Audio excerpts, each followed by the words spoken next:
잠언 17장 25절 말씀입니다. 미련한 아들이라는 제목으로 하나님 말씀 상고하겠습니다. 25절 말씀 제가 받들어 읽겠습니다. 미련한 아들은 그 아비의 근심이 되고 그 어미의 고통이 되느니라. 이제 미련한 사람에 대해서 특별히 자녀들 가운데 이렇게 미련하고 어리석은 자녀가 이게 한 번 정도 이렇게 그냥 미련한 그런 모습을 보이는 게 아니라 여기에 이제 미련한 아들이 아버지의 근심이 되고 고통이 된다 하는 이 말씀, 근심, 고통, 이게 뭐냐면 지속적으로 이런 의미가 들어있어요. 그래서 자녀가 있는데 이 자녀가 그냥 한두 번만 이렇게 속상하게 하고 또 아버지의 고통, 어머니의 근심이 되는 게 아니라 아주 반복해서 이런 일들이 발생할 때 이 아들의 미련함, 자녀의 미련함은 부모에게 있어서 큰 근심거리고 고통거리가 되는 거죠. 그래서 이 미련하다는 게 도대체 어디에 뿌리를 두고 있고 미련한 것이 어떤 특징이 있는지 오늘 아침에는 이 미련함에 대해서, 이 잠언서는 지혜의 말씀이고 지혜로 우리의 삶을 깨우쳐주는, 그래서 하나님과의 관계에 있어서도 지혜, 그리고 사람과 사람 사이에 있어서도 지혜로운 삶을 살도록 이 솔로몬이라고 하는 지혜자를 통해서 우리에게 지혜를 가르쳐 주시는 말씀인데, 그 지혜와 반대편에 서 있는 개념이 미련함, 어리석음, 이런 것이에요.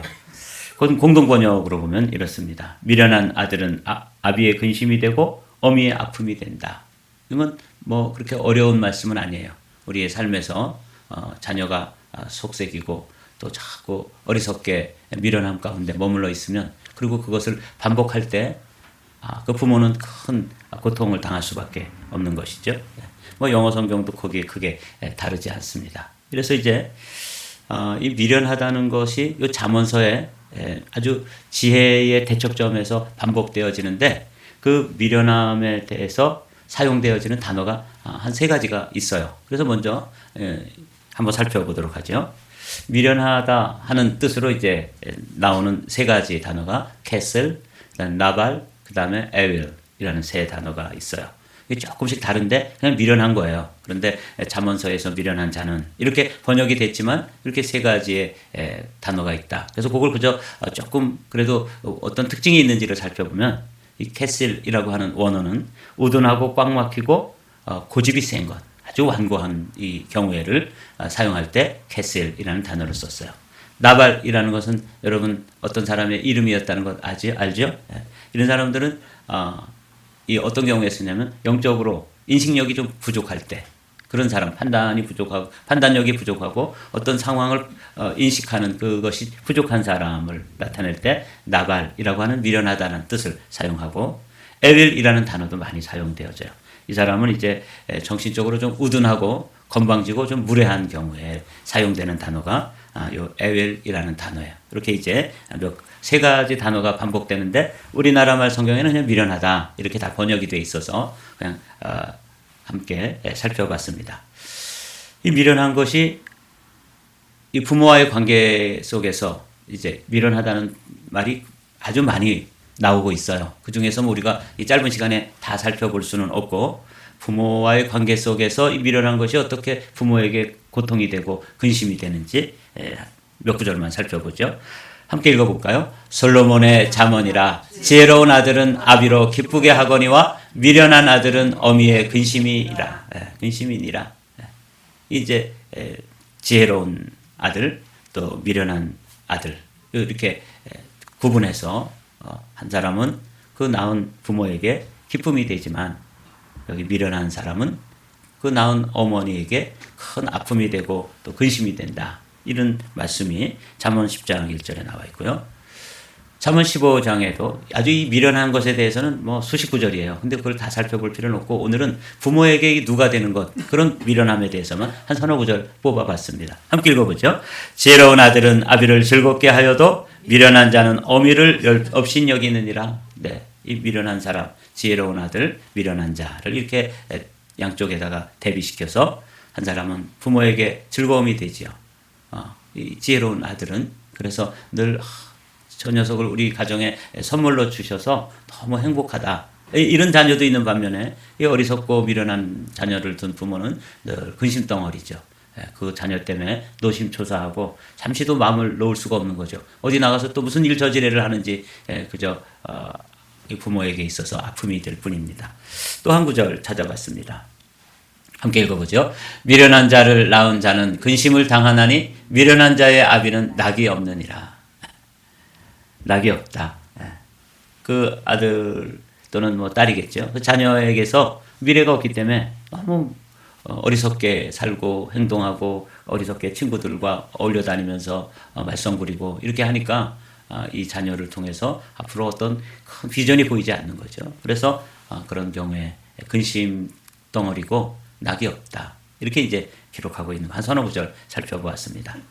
그래서 이제 이 미련하다고 하는 것이 어디서 오는 걸까? 미련함의 뿌리. 이 근심 덩어리고 또 그야말로 이 자녀를 낳은 것 때문에 아주 가정의 우환이고 낙이 없게 되는 이 미련함의 아주 그 깊은 그 뿌리, 근원은 어딜까? 여러분, 미련한 게 어디서부터 오는 것 같아요? 그래서 그걸 찾아봤어요. 성경 말씀을 먼저 찾아봤습니다. 미련함의 근본 원인은 한마디로 말하면 그 마음에 하나님이 없는 사람입니다. 시편 14편 1절 말씀을 제가 읽어볼게요. 어리석은 자는 그 마음에 이르기를 하나님이 없다 하도다. 저희는 부패하고 소행이 가증하여 선을 행하는 자가 없도다. 그래서 제가 이 미련함에 대해서 말씀을 묵상하니까 마음이 무거워지더라고요.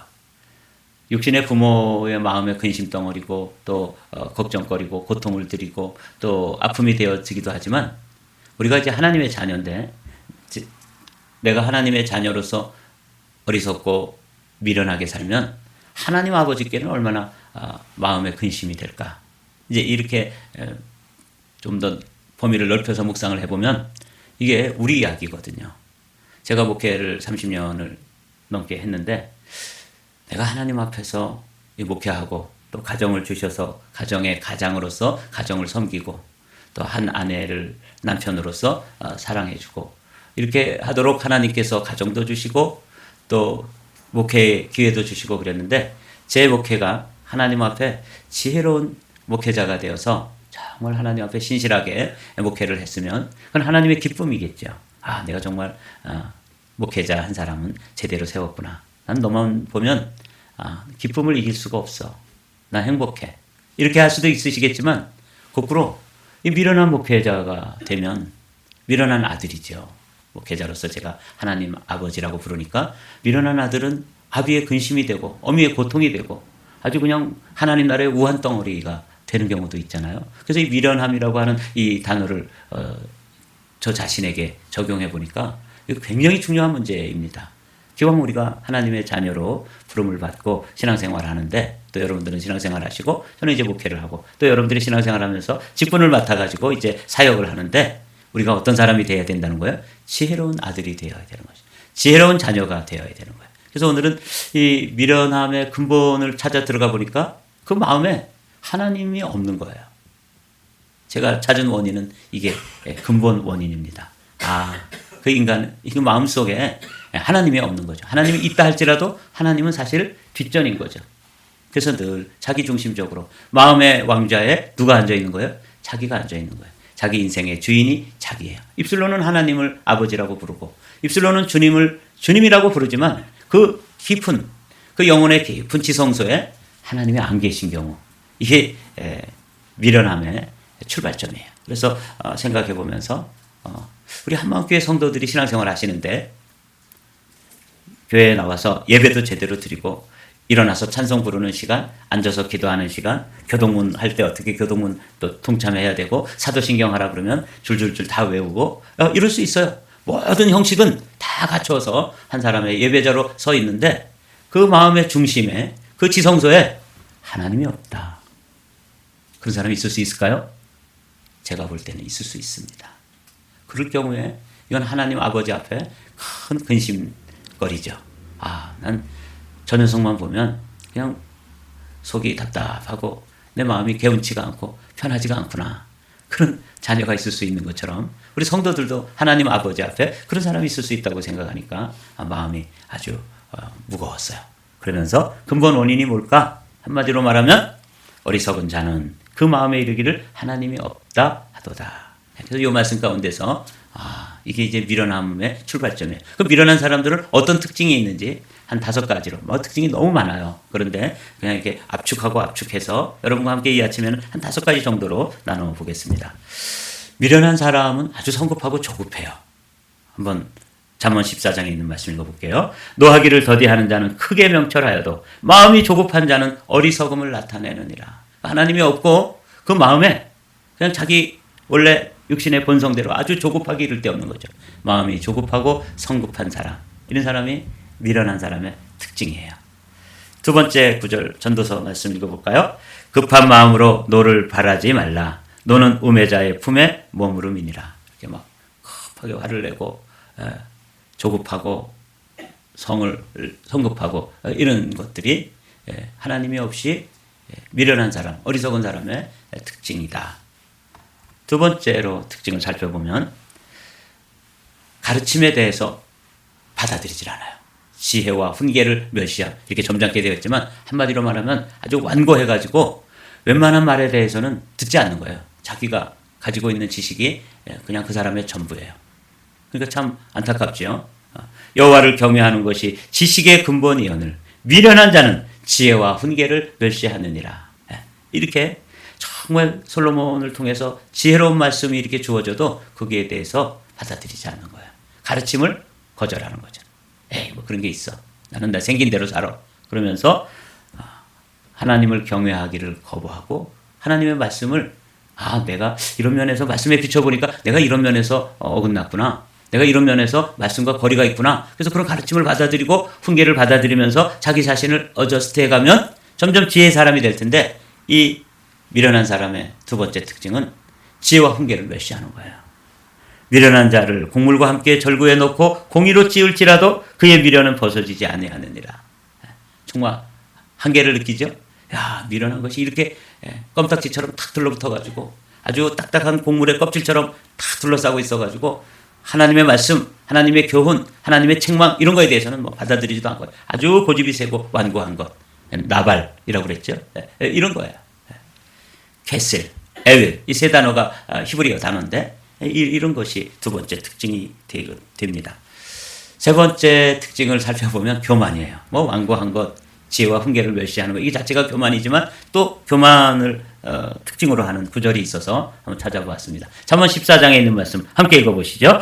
미련한 자는 교만하여 입으로 매를 자청하고 지혜로운 자는 입술로 스스로 보전하느니라. 그렇습니다. 교만한 거죠. 교만의 특징이 하나님이 없는 것이거든요. 자기가 자기의 주인이 되어서 자기가 자기 인생을 경영하는 사람을 교만하다고 그러는데 이게 그렇게 되는 거예요. 두 번째, 잠언 30장에 있는 말씀도 만일 내가 미련하여 스스로 높은 채 하였거니와 호각한 일을 도모하였거든 내 손으로 입을 막으라. 스스로 높은 채 하는 것, 이 미련한 사람의 세 번째 특징이었습니다. 네 번째로 보도록 하죠. 이 미련한 사람들을 통해서 나타나는 현상이 자기 자신이 교만하고 완고하고 고집스럽고 이런 것뿐만 아니라 그 관계 속에서 또 미련한 사람이 뭘 일으켜요? 문제를 일으키는 거예요. 트러블 메이커가 되더라고요. 아주 이건 보면서 속상했어요.